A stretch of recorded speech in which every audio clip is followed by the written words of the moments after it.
নমস্কার। আজকের দেখাবো কিভাবে শাঁখায় র্যাক কাটা হয় ও ডিজাইন কিভাবে করা হয়। এই যে এখানে হচ্ছে এগুলো র্যাক কাটা হচ্ছে শাঁখায়।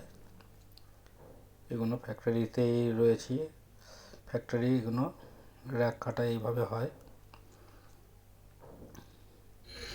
এই র্যাক কাটার পরে তারপরে হচ্ছে ডিজাইন হয়। এখানে যেমন ডিজাইন হচ্ছে, এখানে কারিগরে ডিজাইন করছে। এটা অর্ডিনারি শাঁখা হচ্ছে, অবশ্য অর্ডিনারি শাঁখার এটা ডিজাইন কাটছে। এরপরে থাকবে কমপ্লিট হবে।